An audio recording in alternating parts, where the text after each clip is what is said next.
रहीम अस्सलाम वालेकुम। तो आज हम हाजिर हैं आपके पास एक्सरसाइज नंबर 2 लेके, लेसन नंबर 2 की एक्सरसाइज लेके। ठीक है जी। तो इसको बिना टाइम ज़ाया किए स्टार्ट करते हैं। अगर आपने मेरी पहली वीडियो नहीं देखी तो काइंडली लेसन नंबर 1 की जो एक्सरसाइज है वो उसको एक दफ़ा देख लें, क्योंकि ये भी सेम उसी तरह की होगी, इसलिए इस पर मैं ज़्यादा टाइम नहीं लगाऊंगा। तो इसको स्टार्ट करते हैं। वो पहले पहले मैं बता चुका हूँ कि हम लोग सिर्फ वही करेंगे, एक्सरसाइज में से चीज़ें वही करेंगे, वही क्वेश्चंस हम उठाएंगे, उनको हल करेंगे जो आपके पेपर में आने हैं, और जो पेपर में नहीं आने उनको हम हल नहीं करेंगे। चूज़ दी करेक्ट आंसर, ये आपके पेपर का हिस्सा है, 10 नंबर का आएगा। ठीक है।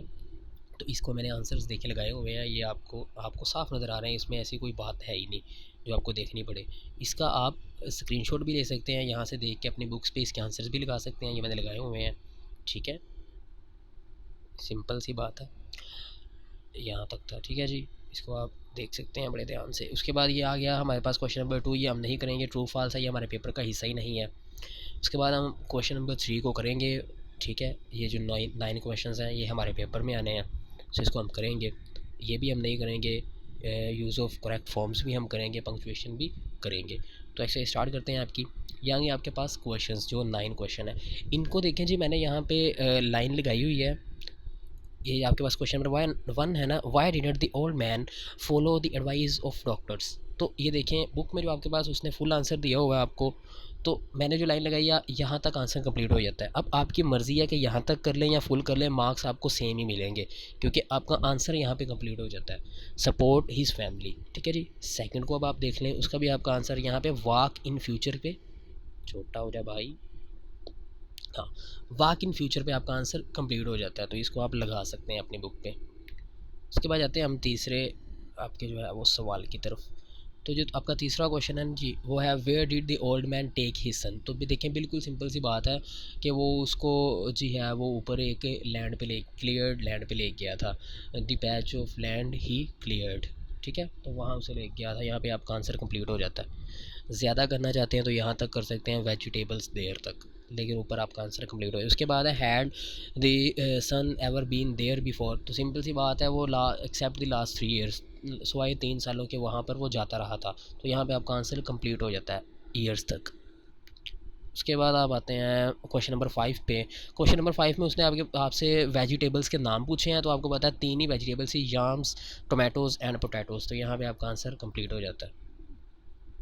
Why did the old man take the steep path, ये आपका आंसर यहाँ पे कंप्लीट हो जाता है डिटर्मिनेशन तक। ठीक है, पढ़ के सुना देता हूँ। The old man took the steep path या path because he had strong determination. Simple. ठीक है, आगे लिखना चाहें तो आप लिख सकते हैं, जो पढ़ाकू बच्चे हैं ना जी, वो आगे भी लिखना चाहें लिख सकते हैं, लेकिन एक बात आप याद रखें, आंसर हमेशा टू दी पॉइंट होता है। ठीक है, और वो जो एग्जामिनर होता है ना आपका, उसने बिल्कुल वो बातें देखनी होती हैं जो आपने क्वेश्चन से रिलेटेड लिखी हैं, बाकी सारी बातें एक्स्ट्रा होती हैं। लिखना चाहें आपकी मर्ज़ी, या ना लिखना चाहें तो ज़्यादा बेटर है मेरे ख्याल से। Why did the son at the age of 6 cry. देखिए सिंपल सी बात है, उसके बाप ने उसे वो एक, the father made his son a wooden plug. ठीक है, और वो उससे गुम हो गया था, was lost in furrow, the son began to cry. ये इतना आंसर है आपका बिल्कुल। ठीक है, उसके पास द सन है, आप ये भी कह सकते हैं the father made his son a wooden plug. ठीक है, उसके बाद आप लिख सकते हैं that was lost in the furrow, आगे the son began to cry. Simple, ये मैंने इसका आंसर लगाया हुआ है। आगे ये जो आंसर जिसके मैंने नहीं, जिसके ऊपर निशान लगाया हुआ, ये आपने पूरे ही करने हैं, क्योंकि ये मैंने पढ़े हैं, इनका आंसर बिल्कुल ऐसे का ऐसा ही है। ठीक है, लफ्ज़ चेंज करना चाहे तो आप कर सकते हैं, कोई आसान लफ्ज़ लिख सकते हैं इंग्लिश के हवाले से जो आपको आता हो, बाकी आंसर यही रहेगा।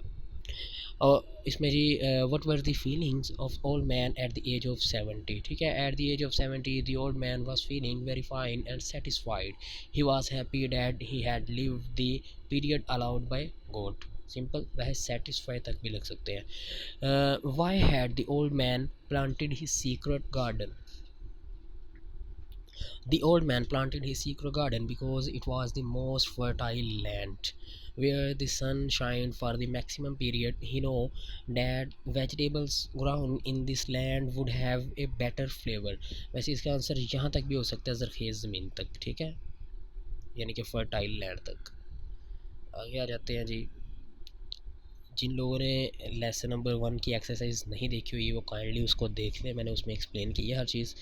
ये आके आपके पास आ गया क्वेश्चन नंबर 5, पेपर का हिस्सा इसको हम करेंगे, ठीक है। इसमें है जी form of verbs. Form of verb यहाँ पे इन्होंने आपको दी हुई हैं, उनमें वो गलत होंगी, ठीक है। और उनमें से वहाँ आपको 4 ऑप्शंस दिए जाएंगे, यहाँ नहीं ना दिए गए, वहाँ आपको 4 ऑप्शंस दिए जाएंगे और आपने एक ऑप्शन को सिलेक्ट करना है, ठीक है। तो हम इसको पढ़ते हैं। जैसे I carry a basket of dishes to mom, ठीक है। तो अब देखें ये जो आपके पास जुमला है ना, ये जुमला है प्रेजेंट पास्ट इंडेफिनिट में। तो इसमें इसने फर्स्ट फॉर्म लगाई हुई है फॉर्म ऑफ वर्ब। तो आप जानते हैं कि जो पास्ट इंडेफिनिट होता है उसमें सेकंड फॉर्म ऑफ वर्ब लगती है, ठीक है। तो कैरीड आएगा। और ये मैंने पिछले लेसन में बताया था, अब दोबारा बता देता हूँ कि ये जो आपके पास लेसन्स हैं वो सारे के सारे ही पास्ट इंडेफिनिट में है। और आपके पास जितनी भी एक्सरसाइज आएंगी और जो आपके पास जो पेपर में सवाल आपके पास इस तरह के आएंगे, 4 ऑप्शंस होंगे, उनमें से आपने हमेशा सेकंड फॉर्म उठानी है। तो आपके सारे आंसर्स इंशाल्लाह ठीक होंगे। जैसे आप देख सकते हैं कैरीड न्यू, न्यू नो की सेकंड फॉर्म है, फॉलोड फॉलो की सेकंड फॉर्म है, बाउट बाय की सेकंड फॉर्म है, ठीक है जी। और वांटेड वांट की सेकंड फॉर्म है। तो सिंपल बात, एक ट्रिक आपने याद रखना है कि यहाँ पे सब सेकंड फॉर्म्स यूज़ हो रही हैं। तो आपको फॉर्म का थोड़ा बहुत अंदाज़ा होना चाहिए। जैसे जैसे ही वेंट हो, जैसे गो वेंट गोन है, ठीक है। गो वेंट गोन, तो ये 3 उसकी फॉर्म्स हैं गो की। इसी तरह बाय बाट बाट, ठीक है। नो न्यू न्यू, ये इनके फॉर्म्स हैं, ये आपने याद रखनी है, ठीक है जी। आगे चलते हैं। यहाँ से अगर आपको ऐसा लगा कि मैंने एक्सप्लेन नहीं किया है तो आप काइंडली जो है वो एक्सरसाइज नंबर 1 पे स्विच हो सकते हैं, वहाँ पर मैंने इस बात को डिटेल में बताया हुआ है। पंक्चुएशंस हैं ये आपके पास यहाँ पे बिल्कुल सोल्व हुई हुई हैं, इस पे भी मैंने डिटेल में बताया लेसन नंबर 1 में, आप इसको जाके देख सकते हैं। बाकी यहाँ पे आप यहाँ से आप इसका स्क्रीनशॉट ले सकते हैं, ठीक है जी। और मैं कोशिश करूँगा कि जो है ना आपकी पंक्चुएशंस हैं इसके ऊपर एक डिटेल्ड वीडियो बना दूँ, ताकि ये जहाँ से भी आपको कहीं भी पंक्चुएशन का कोई भी पैराग्राफ आएगा आप इंशाल्लाह उसको बड़ी आसानी से हल कर लेंगे। तब तक के लिए अल्लाह हाफ़िज़।